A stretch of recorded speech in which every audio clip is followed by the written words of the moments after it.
Good evening. In the heat of summer, forest fires are not uncommon in southern Europe, but the massive fire raging in Portugal tonight is being called one of the worst in decades. More than 60 lives lost, many of them trapped in their cars as they tried to flee the flames. Several European nations are now offering assistance as high winds and high temperatures tonight are making it even more difficult to control the blaze burning northeast of Lisbon. We begin tonight with Lucy Kavanaugh. A deadly inferno like no other. The wildfires that began spreading across this mountainous region late last night spared nothing in their path. Panic and fear as residents fled the fast-moving flames. Anguish the moment this woman realized she's lost everything but her life. More than 60 people killed. Nearly half died as they tried to escape, trapped in their cars on a road north of Lisbon that was suddenly engulfed by fire. This woman says she was inside her home when it started to burn. The fire was all around us, she says.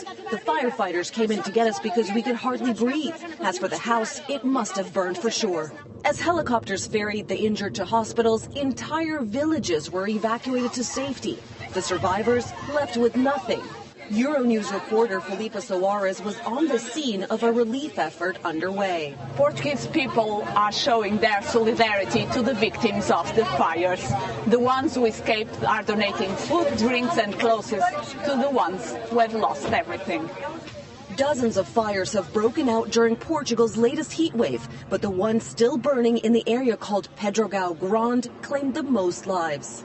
Authorities think lightning is to blame, caused by a dry thunderstorm when rain evaporates before reaching the ground because of high temperatures. At least 700 firefighters are battling the blaze tonight, soldiers dispatched to the scene.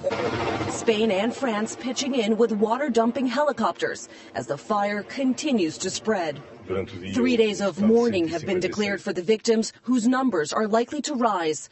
The Pope this Sunday offering his prayers. Portugal's national soccer team tonight honoring the victims in a moment of silence for a tragedy words cannot properly describe. Lucy Kavanaugh, NBC News.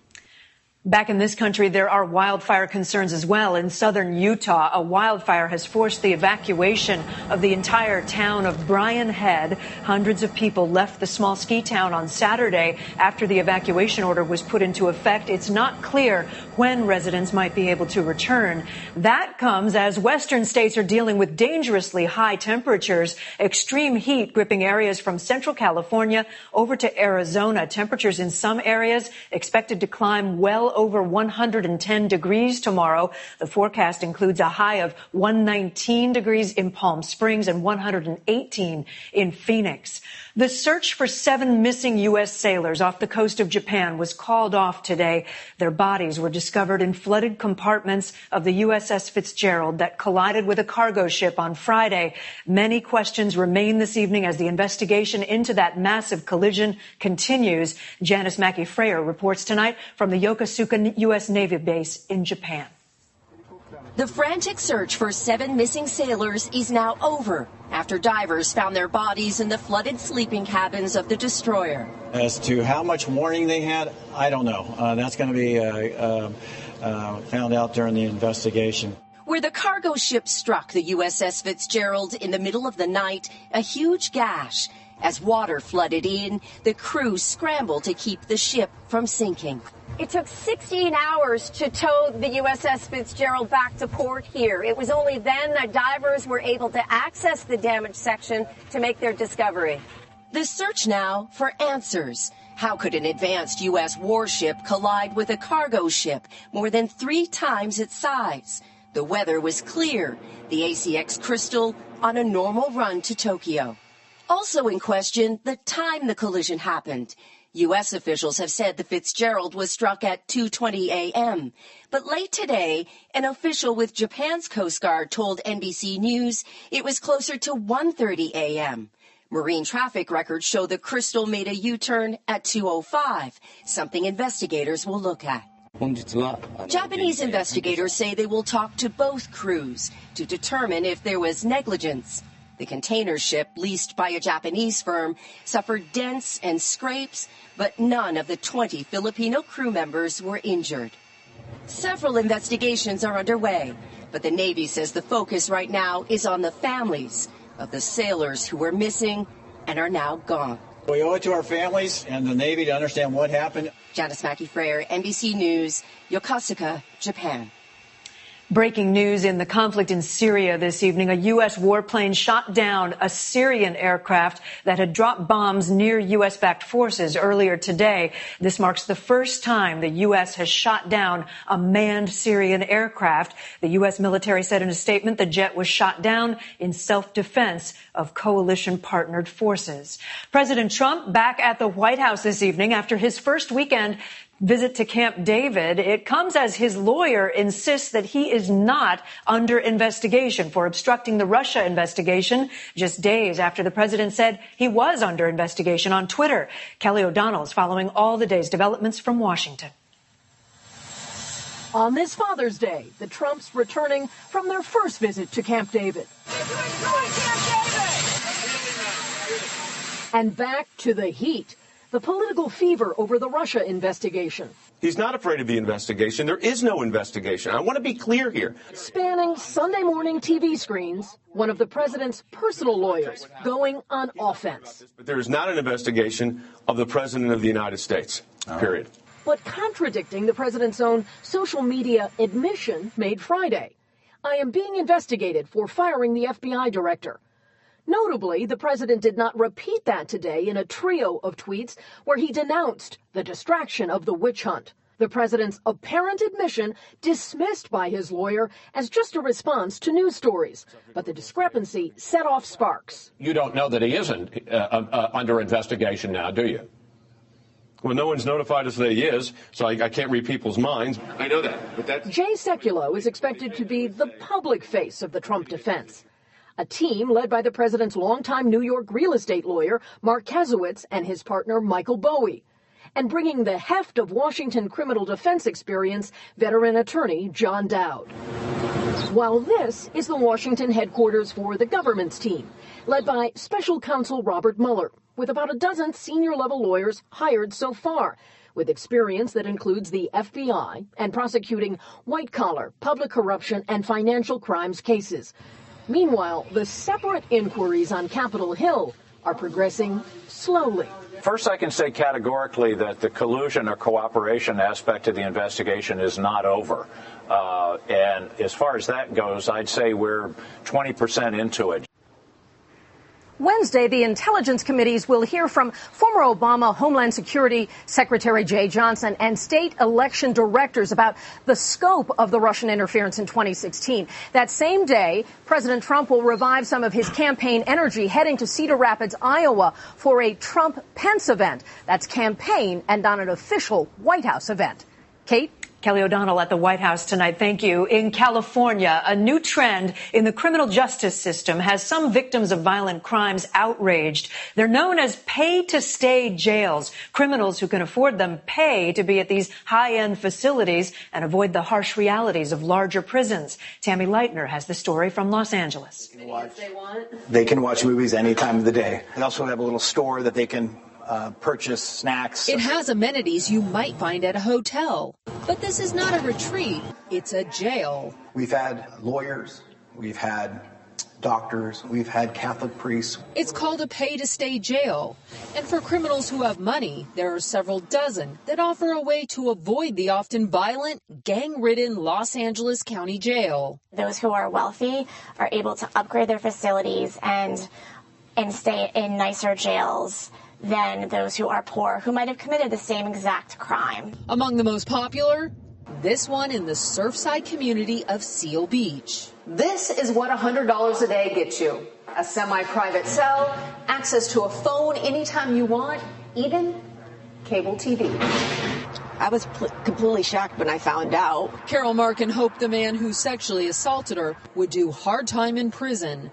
Instead, he paid thousands to do his time in the amenity-filled Seal Beach jail. It's an unfortunate reality. If you have money, you can have this option. Offenders can shop around for the jail of their choice. This one in Hermosa Beach runs a whopping $251 a night. Generally, the pay-to-stay inmates are for lower-level crimes, nonviolent crimes. But that's not always the case. An analysis by the Marshall Project and LA Times shows that almost 5% of those using pay to stay were convicted of serious crimes. Monique Fronti was devastated to learn the man who had sex with her when she was just 12 years old was able to serve his sentence in one of these private jails. I do not feel like justice was served in this case. But the judge has final say, which means for the privileged, jail comes at a cost that may not always fit the crime.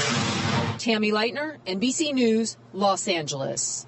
Now to a startling new report on America's opioid epidemic. Officials in Montgomery County, Ohio, say their community has become the per capita leader in overdose deaths. Tonight, Jacob Soboroff takes us there for an in-depth look at a community in crisis. Dayton, Ohio. The Wright brothers built their first airplanes here and changed America forever. Today, the city is again at the center of an innovation, a deadly one sweeping across the country. So you live around here? Mm-hmm. You said you have a nickname for this street.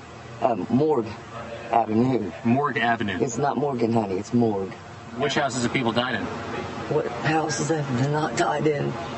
Really? Really? Really. Look at all these places, man. I've lived here for about, 5 years? And the last 5 years, it's unreal. I mean, in 47 minutes, there was already 9 deaths. In 47 minutes? On the street. People are dying from what? Drugs.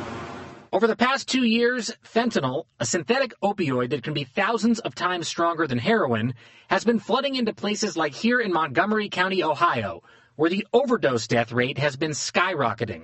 In May, the county passed last year's number of deaths, and officials estimate this year's total will be double that. As the death rate skyrockets, the bodies come to the Montgomery County coroner, Dr. Kent Harshbarger, who performs tests to detect over 24 varieties of fentanyl. Every vial represents somebody who's died. Correct. So this is what you call the cooler. This is our cooler, our main cooler. When did the bodies that are all around us come in here? Over the last probably 24 to 48 hours. And every day bodies are cycling through here? Correct. These trays will mostly be full by tonight. What's the percentage of the bodies that are in here right now that are overdose deaths from heroin or fentanyl? We are averaging 60 to 70% of our cases now are overdoses. And we're estimating about 2,000 overdoses this year. If that continues, so that's about 10,000 for the state or more. The coroner says numbers on that scale are a mass casualty event and should be declared a medical emergency. Until then, he's certain the death toll will continue to rise. Jacob Soboroff, NBC News, Dayton, Ohio. And Jacob will have more from Ohio, the challenges and the signs of hope on his series One Nation Overdosed this week on MSNBC. And we'll be right back. While the U.S. has withdrawn from the Paris Climate Accord, other countries and groups are pushing ahead. A company in Switzerland is harvesting carbon dioxide from the air to help grow crops. Ann Thompson has more. In postcard picture Switzerland, where centuries-old traditions are tourist attractions, a futuristic concept to tackle climate change. What you see here are our CO2 collectors. They basically suck in ambient air. 6 stories above a trashed energy facility outside Zurich, Climeworks co-founder Jan Wurzbacher shows off what's believed to be the world's first commercial plant to remove carbon dioxide from the atmosphere. Fans draw air in. Filters grab the CO2. When filled, the filters are heated to 212 degrees, and the CO2 is piped out for sale. Here we sell the CO2 to our first customer, which is a greenhouse, which we see over there. The gas, once trucked in from faraway sources, growers say increases tomato, eggplant, and cucumber harvests 10 to 15%.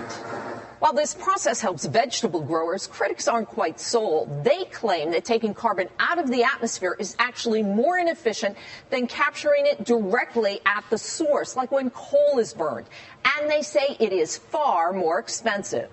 Climeworks admits this method today costs 6 times what carbon capture at a fossil fuel plant does. And so far, it is losing money on the CO2 it sells.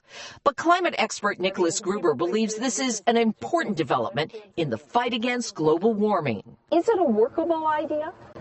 It's very workable, but I think it would be wrong to think that this is the silver bullet. I mean, it will be one piece of many pieces.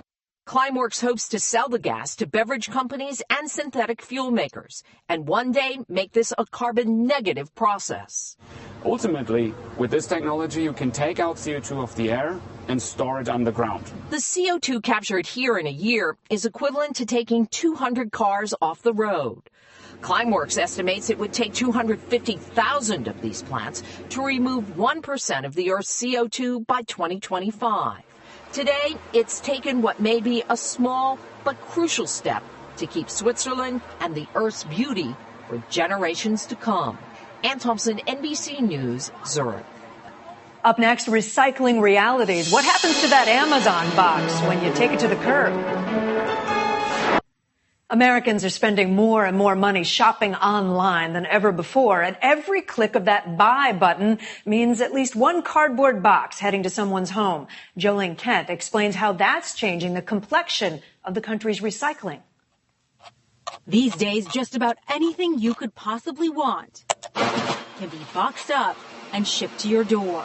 But what happens to all that packaging after you cart it to the curb?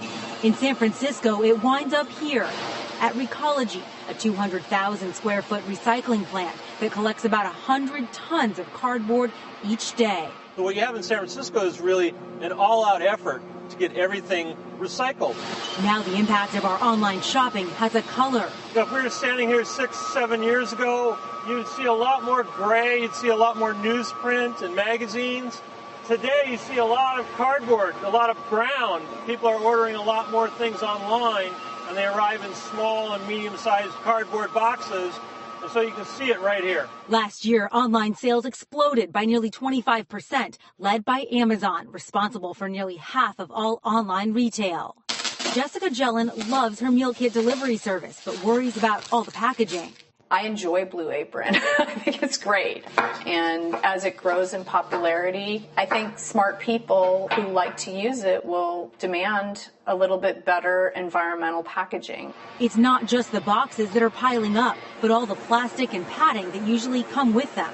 We'd ask that the companies who are mail order companies work on reducing their packaging waste, but we're also asking the consumers to be thoughtful and to tell companies, hey, I don't want all this waste. I want to buy products that are in reduced or reusable packaging. Amazon says it's trying to do its part, for example, by shipping the original manufacturer's box without using an additional box when possible.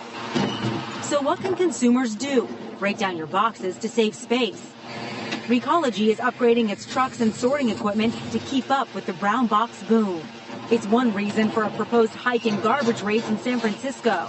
There's another overnight shipping. I see some Amazon way up there. For every online order satisfied, the cardboard and the consequences piling up on consumers. Jolene Kent, NBC News, San Francisco. Coming up, a new tradition for dads, by dads. It's spreading around the country. Finally tonight, a new Father's Day tradition that's growing in popularity around the country. It's all about dads getting together to celebrate just before the big Father's Day holiday. Joe Fryer has our story tonight. To Minnesota dads, the garage is more than an oversized shed. I got a double vice bench, which is kind of nice. And for John Francis, it's like a playroom when we need it. It's a great place for the guys to hang out. Like the sign says, what happens in the garage stays in the garage. Well, Francis spends every Father's Day with his two daughters. He spends the night before with fellow dads, a tradition created inside that garage 5 years ago when he invited friends over for beers and pizza, and Father's Eve was born. We connect, we share, and we celebrate, me and dads. Each year it got bigger. Thanks for coming. Happy Father's Eve. So much so the party has outgrown the garage and moved to O'Gara's restaurant. Happy Father's Eve! Woo! For last night, dozens of dads converged with a mission. To really recognize fathers for their contribution and, their willingness to go the extra mile for their kids. They grill, they share stories, and they play crazy games like Hammerschlagen, which involves driving nails into a tree stump. Come on! A good time that also raises money for a good cause. To support his community. This year benefiting a local charity that helps fathers. And it's still growing. Last night, dads in 42 cities celebrated Father's Eve, from Los Angeles to New York, Fargo to Playa del Coco in Costa Rica. In each city, they rang in Father's Day. 3, 2, 1, Happy Father's Day! With a New Year's like toast. Turns out what happens in the garage does not always stay in the garage. And in the case of Father's Eve, that's a good thing. Joe Fryer, NBC News, St. Paul, Minnesota. Hammerschlagen, you betcha. Happy Father's Day to my dad and all the dads out there. That is NBC Nightly News for this Sunday night. I'm Kate Snow. For all of us here at NBC News, have a great night.